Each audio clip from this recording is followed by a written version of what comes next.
Hello, hello everyone. We're just trying to add some speakers. There's slight technical issues holding us back, but we should be starting very soon.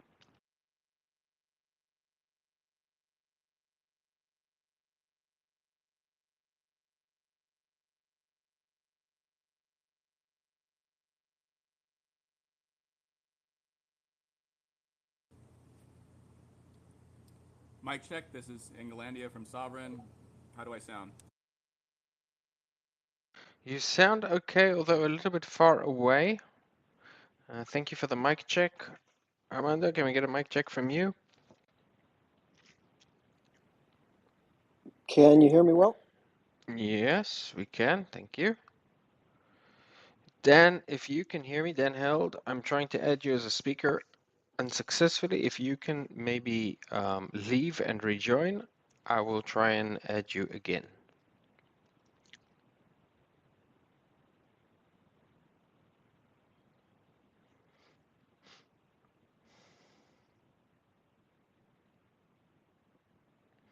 All right, everyone. While we are waiting, welcome back to Bitcoin Alpha, our weekly show on all things Bitcoin. We've just managed to add Dan Held as one of our additional speakers. Several other speakers are on their way. There is just so much going on as usual. I mean, things are really heating up. We've got the ETH ETF and all of the speculation around that. We have major legislative goings on in the US as part of what may be a whole new regulatory realignment. Of course, we have Bitcoin Pizza Day. Um, we also have some really interesting data. Runemints today accounted for over 80% of Bitcoin transactions. For those of you who don't know, runes are a new token standard allowing for tokens to be issued in Bitcoin. And as expected, that is starting to become a major market. So we're seeing a lot of things going on, and we will look to cover all of them. But we're going to start with FIT21, which is a new piece of legislation which has passed Congress and now is on its way to the Senate. Joining us today, we have Armando, who's a lawyer or ex-lawyer, I should say, who now works in DeFi and has contributed to a number of DeFi projects, uh, but comes with a regulatory background. We have Sovereign representing uh, the largest Bitcoin DeFi platform. We have Dan Held, an investor and entrepreneur in the space who has worked with some of the largest exchanges, was with Kraken, and has been an entrepreneur. And we have Charles Hoskinson, who um, probably needs no introduction, but is the founder of Cardano, was CEO of Ethereum, and typically a very opinionated guy.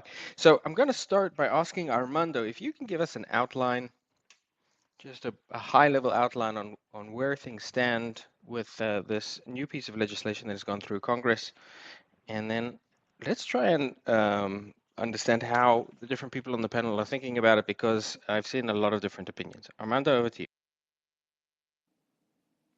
Thank you, Iago, and thanks for inviting me. So, yeah, 100%, very exciting week.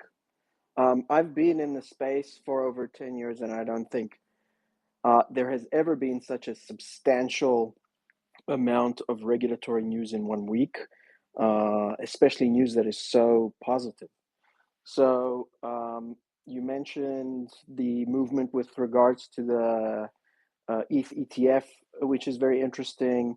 Um, a side note is that there is a bill that has been passed in the House that essentially denies the Federal Reserve the ability to issue its own CBDC. And of course, we have FIT21, which passed in the House and is now going to the Senate. So all of these things are happening in the context of a major shift in American politics and its attitude towards digital assets, which, as we all know, over the last few years, especially with an SEC under Gensler, has been very harsh, very prohibitive. And not only the SEC, the FATF as well. a number of institutions impacted and influenced by the US that have made it very difficult for digital asset companies and projects to base themselves in the US. So, what is FIT 21? So, it's the Financial Innovation and Technology for the 21st Century Act. And as you mentioned, passed the House, is going to the Senate. We've seen nearly every Republican congressman vote in favor, and a substantial minority, but still a substantial minority of Democrats voting in favor as well, which is an interesting shift. And off the bat, we can say it's positive because this has pissed off Brad Sherman and Elizabeth Warren, who have been two of the biggest enemies of digital assets over the last few years. So, what does this legislation include? It includes, I would say, probably five main issues. One is its attempt to delineate the regulatory responsibilities between the CFTC and the SEC. So there's been a lot of uncertainty with regards to who is the regulator that is responsible for regulating these assets. Projects have had a very difficult time understanding who they need to turn to, what kind of regulations apply to them. So there's a number of advancements in delineating that. There are aspects of consumer protections and fraud preventions. There is a lot about the reversal of what's being coined as Operation Choke Point, which has basically been a concerted effort from a number of agencies and private institutions, namely banks, in clamping down on crypto companies, not allowing them banking, not allowing companies to set up bank accounts. There is reference to stablecoins, and I think we're going to see a lot of movement with regards to new regulatory frameworks for stablecoins. And I think that can potentially lead the way to more IPOs in the future, maybe of Circle, maybe movement with Tether, moving back onshore into the US. And one of the things that interests me in particular is the bill's reference to decentralized systems. So this is one of the mechanisms in which projects will be able to know how to evaluate themselves, and the regulatory bodies will have a better guidance in who's responsible for what. So whether something is deemed a security or a commodity. And out of the tests or the prongs that the bill specifies with regards to decentralization, it's actually relatively impressive in my mind, the tests that they define there and the detail that they go into. But just to give you some color into what it means, basically they're saying that if you're a digital asset project, you have a digital asset that is related to your project, if the code is code that cannot be changed, if there is no one single entity that owns or can influence over 20% of the voting power of that asset, if there is a way for you to determine that the devs that are behind the project are not able to institute unilateral changes, and if the system is truly open, meaning that it does not censor or the system does not allow you to prevent people from using the system, then you have a much better chance of meeting the tests of the bill and not being deemed a security, in which case that digital asset will be considered a commodity, which has a number of far-reaching effects on where it can be traded, how it can be traded, who can invest in it. And so definitely very interesting bill. And yes, it still has to go to the Senate, but this is a 180-degree turn in my mind in the attitude of the US towards digital assets that's going to have profound effects. I think one of the key things about moving this regulatory environment to the CFTC, as I'm sure most people are at this point aware, there's been a huge effort by the SEC to try and dampen activity in the crypto space by claiming that everything is a security. Commodities are very different. They're regulated by the CFTC, but actually the CFTC doesn't regulate commodities directly. What it regulates is futures markets in commodities. Commodities themselves are freely tradable. And that would be a huge difference. So, Charles, I'm gonna ask you to step up here, and you're typically opinionated, and I'm really interested in your view on what all of this means, if anything. Well, it's not a new bill. It's kind of a rehash of things we've seen before. Back in December of 2021, we worked pretty closely with Senator Lummis's office when she was drafting with Gillibrand the Financial Innovation Act. And you read through it, there was kind of this concept of an auxiliary asset or an ancillary asset, and this idea that you would have a path where you could go from under SEC regulation to CFTC regulation, and the trigger would be some sort of definition of decentralization. And then if you look through section by section, there's 5 sections inside the bill. It's over 250 pages, so it takes quite a bit of time to get through. But really, it's trying to sort out the relationship between the CFTC and the SEC and create a mechanism by which you can start under SEC jurisdiction. And there's now an organ within the SEC that knows how to regulate and discuss that.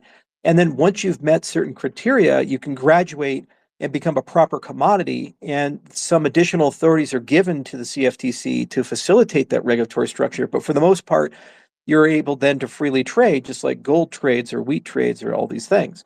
The FIA had a lot of legs. A lot of people were talking about it. The Stabenow bill was another bill that had a lot of legs. And the working hypothesis we had in 2022 was that both of those bills were going to merge together. And that based upon the performance of the Republicans in the 2022 election, how much got taken from the Biden executive order, which was issued back then, if it was a red wave, a little bit would be taken. If it was a blue wave, then, it'd go in a slightly different direction. But then that would be the bipartisan compromise, and we'd pass something. The reason why it didn't get passed was that Luna collapsed and FTX collapsed, and the markets kind of fell out, and it created a political environment where it just wasn't palatable to be pro-crypto. What's happened, though, is in the last 2 years, the political environments have changed considerably, and it's election year, and the Republicans have become very pro-crypto. Trump is taking crypto donations. He's running around saying, I'm the big crypto guy. And he's starting to make it a big political issue. And the Democrats have done a calculation, and they've realized that there at least 53 million Americans hold crypto, and the majority are young, and the majority are liberal aligned. And if you're taking money out of their pockets, you only have to move about 3 to 5% of that vote to probably mean that Biden loses the election. So this whole Warren, Brad Sherman, crypto's always evil and bad, and Gensler is the hero, that's not really flying very well. And so there's been a kind of a palace coup, and Fit 21 rolled up a lot of these concepts from the prior few years, and now 71 Democrats have voted for it. So you have about 2/3 of the Congress supporting Fit 21. It'll go to the Senate. A lot of horse trading is going to happen. There's a lot of open questions, especially on the stablecoin side, some custody questions and other such things. But I think there's a pretty good chance that there's enough bipartisan support, especially with the repeal of SAB 121, that we could see probably about 60 votes for something like Fit 21. It's not quite veto proof, but the administration has not taken a hardline position saying they're going to veto it, and I don't think they want to have the political damage from a veto. So the question is, can Chuck Schumer kind of, through administrative process, slow this down enough so that it doesn't have a chance to pass during this election cycle, so Biden doesn't take the political hit of saying he's obstructing a process, but at the same time doesn't embrace crypto. And let's be very clear here, there's still a lot of power that the SEC has, and a bad faith chairman like Gensler can certainly cause a lot of problems. For example, in the bill, there's this concept of a certification of decentralization. So what you would do is, if you think you shouldn't be regulated by the SEC, you're supposed to submit to the SEC a request for them to say that you're certified decentralized. And they have 60 days to review that. If they don't say anything and don't reject it or stay it, then you automatically become decentralized and under CFTC oversight. But the problem is there's not enough rulemaking explicitly in the bill. So you're kind of leaving this up to judicial review and administrative review. So if you have bad faith people, Gensler can always just say, well, I just don't feel good about it. So you kind of still do need the SEC to be reasonable in certain respects. And I wish that there was more language to make that a more deterministic thing so that judges can support it.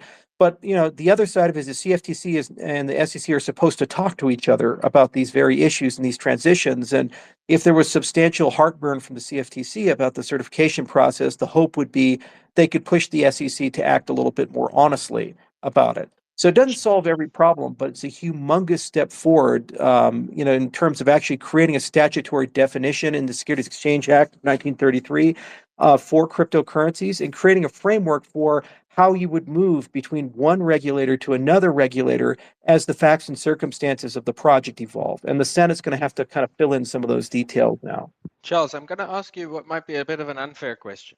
In your view, what would be bigger news? The approval of a Ethereum ETF or the FIT21 passing the Senate?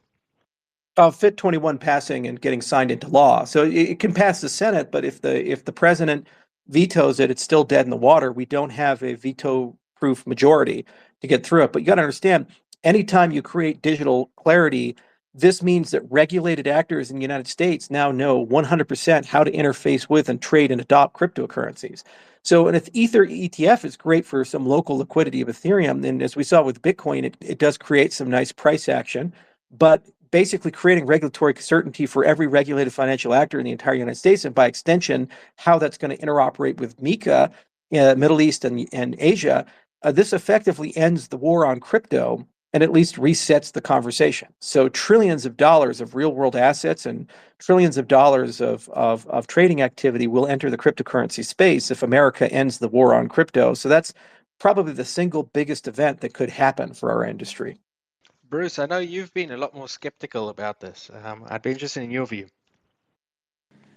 Yeah, I mean, I'm always skeptical of anything with the government involved, adding more bureaucracy, more regulation. I don't want to have more checks and balances about people going with the hat in hand, pleading with regulators, oh, can we please be not considered a security, or can this be a commodity and we're going to submit the permissions? This is all just statist nonsense that shouldn't exist. What we should be looking at it is, instead of saying, oh boy, the SEC in its modern form has become so anti-business and so broken that it has driven business out of the country and grind our industry to a halt, and nobody's able to do anything.